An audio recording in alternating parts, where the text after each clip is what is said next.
দেখো সবথেকে বেশি প্রবলেম হয় Poco X series camera problem mic problem ওই ওয়ার্ডে খুলছি এখান থেকে ধরো আমি খুলছি একটা ক্যামেরার উপর ডিপেন্ড করে যে কোন ক্যামেরা কাজ করছে না front camera back camera micro camera না ডেপ্থ ক্যামেরা কোনটা ফর एग्जांपल আমরা মেইন ক্যামেরা কাজ করছে না মেইন ব্যাক ক্যামেরা কাজ করছে না মাথাও কাজ করছে না ক্যামেরা আর গ্রাফিক সেকশন একদম same to same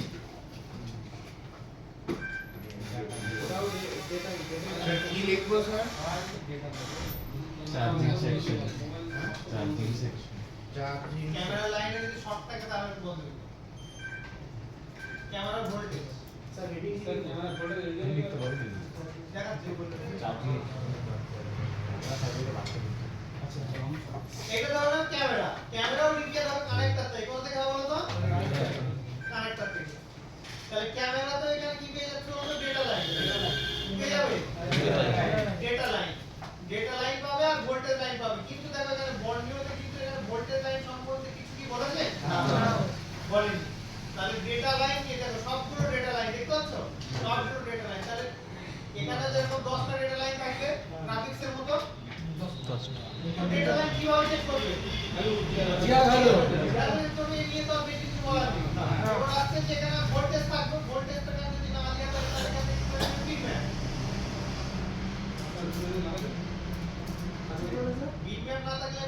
manually check করতে হবে যে ক্যাপাসিটি বা ভোল্টেজ মেপে দেখতে হবে ভোল্টেজ লাইন চেক করো হ্যাঁ এই যে যেগুলো বিটম্যাপে রেড কালার থাকে সেগুলো হচ্ছে ভোল্টেজ যেগুলো রেড কালার থাকে সেগুলো হচ্ছে ভোল্টেজ তাহলে এখানে দেখতে হচ্ছে ভোল্টেজ কত ভোল্টেজ সেটা লেখাও আছে দেখো ক্যামেরা ডি ভিডিডি কত ভোল্টেজ 1.1 ভোল্টেজ তাহলে আমাকে দেখতে হবে যে এই পয়েন্টে আমাদের 1.1 ভোল্টেজ আসছে কি আসছে না তারপর আর কত ভোল্টেজ আছে এখানে একটা জায়গায় ভোল্টেজ আছে এই ঠিক আছে ক্যামেরা 2.9 ভোল্টেজ তাহলে ক্যামেরা অপারেটর যে একটা 1.1 ভোল্টেজ আর একটা হচ্ছে 2.9 ভোল্টেজ তাহলে কত নম্বর পিন 1 2 নিচ থেকে 2 আর এদিকে কত নিচ থেকে 2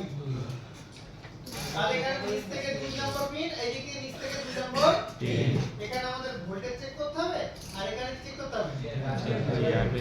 জিআর ভ্যালু চেক করতে হবে ক্যামেরা অন করে ভোল্টেজ চেক করতে হবে আর জিআর ভ্যালু আমাদের বোর্ড পুরো খুলে চেক করতে হবে যেন ব্যাটারি যেন না লাগানো হয় ভোল্টেজ স্যার ক্যামেরা অন করে ক্যামেরা সফটওয়্যার বা অনেক সময় ক্যামেরা টেস্ট করে অপশন থাকে না ক্যামেরা টেস্ট অপশন নিয়ে গেলে ক্যামেরা কানেক্টর থেকে ক্যামেরা সরিয়ে দিলে অ্যাপ্লিকেশন খুললে তো বেরিয়ে যাবে সময় তখন কি ওই টেস্ট করে একটা অপশন থাকে বা হোয়াটসঅ্যাপের ক্যামেরা খুলে হোয়াটসঅ্যাপের ক্যামেরা কাটে আর third party open camera download করে নেবে আচ্ছা আরেকটা মোবাইল ধরো না ফ্রন্ট ক্যামেরা দেখি ফ্রন্ট ক্যামেরা কোথায় গেল ফ্রন্ট ক্যামেরা দেখো তো এই যে ফ্রন্ট ক্যামেরা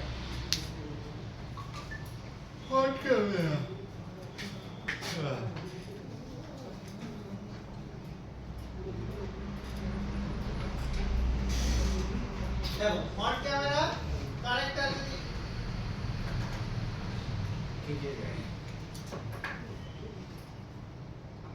এটা ধরো ফ্রন্ট ক্যামেরার কানেক্টর কি চেক করার মতো আছে এগুলো কি লাইন সবগুলো ডেটা লাইন এখানে দুটো ভোল্টেজ আছে একটা হচ্ছে 2.8 অথবা 9 ভোল্টেজ আর একটা হচ্ছে 1.1 বা 1.5 এক ভোল্টেজ দিতে হবে আর এখানে দেখো আরেকটা ভোল্টেজ দিয়েছে কত 1.8 তিনটে জায়গায় ভোল্টেজ চেক করবে বাকি যতগুলো আছে সেগুলো কি চেক হবে জিআর ভোল্টেজ আর অন্য আরেকটা আমি মোবাইলে খুলি যদি বলো কে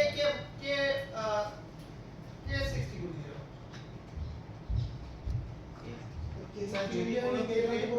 স্যার একটা ফোন দেখলে কবে বুঝবো স্যার একটা প্রবলেম বলি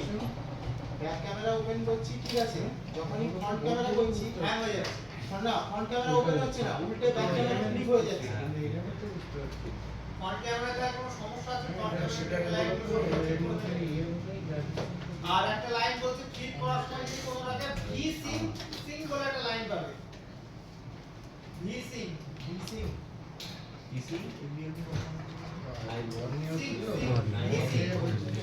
স্যার রিয়েলমি 99 টা একটু দেখুন না দাঁড়াও আমি খুলছি দাঁড়াও একটু করে দাও এখানে একটা লাইন পাবে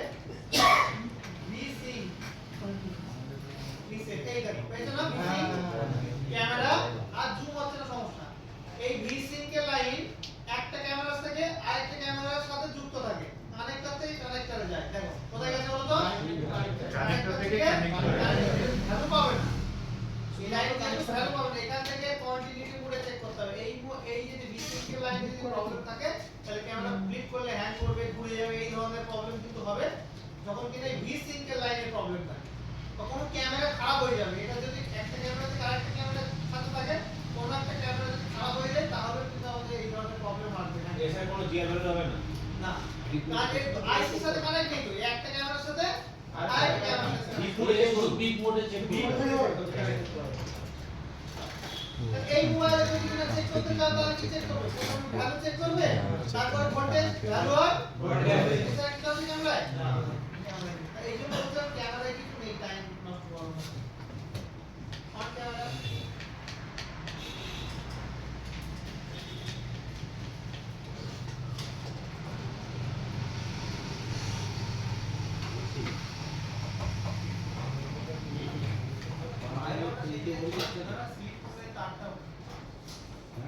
যাই বলতে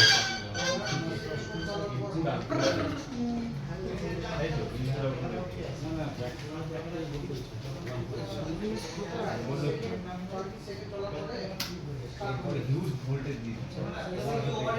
বন্ধ করলে চার পরে যাচ্ছে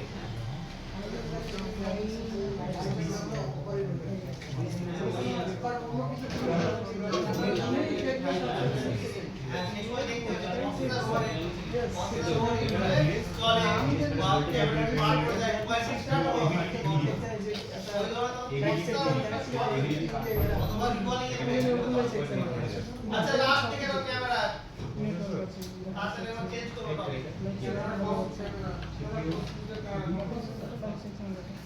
ক্যামেরা আছে মানে তোমার ব্লার আছে ওখানে ফোকাস করার চেষ্টা করছি ফোকাস হচ্ছে ব্লার হচ্ছে আমরা নেই ওইটা ব্লার হচ্ছে নোটস ব্যাক এক্সাম্পল যখন এই আঠারো ওয়ার্ডে ক্লিক করে নিচ্ছি তখন ঠিক হয়ে যাচ্ছে আবার যখন এই ক্যামেরা আছে অটোমেটিক ব্লার হচ্ছে আর নেমে যাচ্ছে ক্যামেরা লেন্স খারাপ হয়ে গেল ক্যামেরাটা পাল্টে স্যার যে মোটরোলা 127 পাস আছে ওর ক্যামেরা ওঠে ঠিক আছে মানে পপআপ ক্যামেরা ওঠে কিন্তু আবার বন্ধ হয়ে যায় আবার ডেটা লাইন ভোল্টেজ লাইন সবগুলো চেক করবে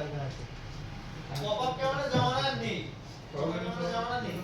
একবার আমার সাথে একটা ঘটনা বলছি শুনো না যে একবার এখনকার সব কিছুই স্টেবিলাইজেশনের জন্য একটু মুভমেন্ট ক্যামেরা দেয় ওই ক্যামেরা মোটর মতো মানে ভাইব্রেট হয় ওটাই করছিল অনেক সময় সিপিইউ বা প্রপার না হলে এটা হয় বুঝতে পেরেছো অনেক সময় ক্যামেরা খারাপ হয়ে গেলেও হয় সিপিইউ রিভলভ বা ডেটা লাইন যখন কিনা ডেটার সাথে ক্যামেরা কমিউনিকেট না করতে পারে ভালো করে তখন ওই ধরনের প্রবলেম আসবে তাহলে আপনার প্রথম কাজ কি হবে ক্যামেরা না পাল্টে একবার ডেটা লাইন গুলো চেক করবেন যদি মোবাইলটা হাত থেকে পড়ে যাওয়ার পরে মানে একটু হাইট থেকে পড়ে যাওয়ার পর তো সমস্যা হয় হ্যাঁ ওইটাই সমস্যা বেশি হয় যে পড়ে যাওয়ার পর থেকে ম্যাক্সিমাম যে জিনিসটা প্রবলেম হবে সেটা হচ্ছে সিপিইউ প্রসেসর পড়ে গেল সেট ডেড হলো প্রথম টার্গেট হবে প্রসেসর পড়ে গেল ক্যামেরা চলছে না প্রসেসর পড়ে গেল মানে আগে লাইন বেসিকটা চেক করবে পড়ে গেল টাচ কাজ করছে না টাচ যদি ভেঙে না যায় তাহলে টাচের লাইন চেক করতে হবে সবথেকে বেশি ক্ষতিগ্রস্ত হয় প্রসেসর এখনকার দিনে যে প্রসেসরের বল একদম ছোট দানা বল সামান্য করলেই গেল পড়ছে না সেট মোবাইল পড়ছে পড়ছে এমনি ড্রাই রোল হয়ে যাচ্ছে নিচে তো সিপিইউটার কাজ একদম ডিপ লেভেলের শিখে নাও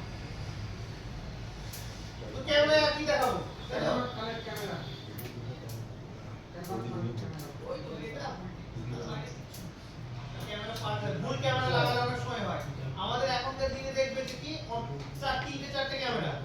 ছোট ছোট ক্যামেরা একই কানেক্টে লেগে যায় খোলার সময় মনে রাখলাম না সেটা লাগিয়ে দিলাম তো বন্ধ করে দিলাম সেই ক্ষেত্রেও ক্যামেরা ওপেন ক্যামেরা দিয়ে দেবে আচ্ছা ক্যামেরা নিয়ে তো মাথা ক্যামেরা লাভ নেই ক্যামেরা নিয়ে না ক্যামেরা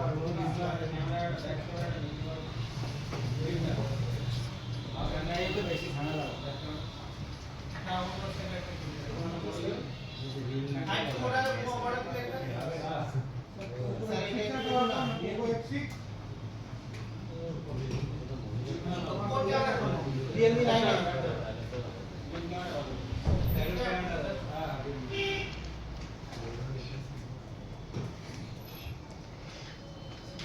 প্রচুর অ্যাডভান্স করে দিচ্ছে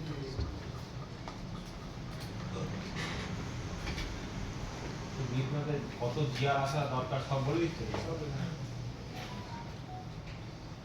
তারপর সবাই কাস্টমার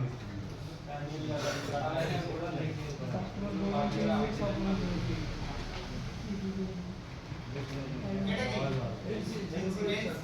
জাস্ট বোর্ডের সাথে কানেক্টরটা ধরে রাখার জন্য এগুলো দেওয়া আছে এটা কি আর বাকি ডেটা ভোল্টেজ বাস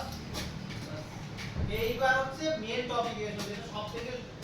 বেশি আছে। প্রবলেমগুলো আছে কর্পাস ইন্টারসেকশন চলবে charging network network date date ডেটের আগে হয়ে যাবে সফটওয়্যার প্রোগ্রামিং ক্লাস ঠিক আছে তারপর একটা মোবাইল সফটওয়্যার থেকে ডেট হলো না হার্ডওয়্যার থেকে ডেট হলো সেটা তো তোমাকে বুঝতে হবে আর জন্য সফটওয়্যার জানতে হবে পোর্ট সম্বন্ধে জানতে হবে সিপিইউ কভার বসেছে কিনা সেটা জানতে হবে তার আগে সফটওয়্যার করে তারপর ডেট হবে তারপর হচ্ছে প্র্যাকটিস টেস্টিং মানে পেশেন্ট হবে না স্যার ক্লাস শেষ মানে কি মেন যে থিওরিক্যাল ক্লাস যেগুলো সেগুলো থাকে করবে কোনো প্র্যাকটিসের মধ্যে করবে। আচ্ছা মজাদার জিনিসটা করো যে চার্জিংটা লিখে নাও এটা খুব ইম্পর্টেন্ট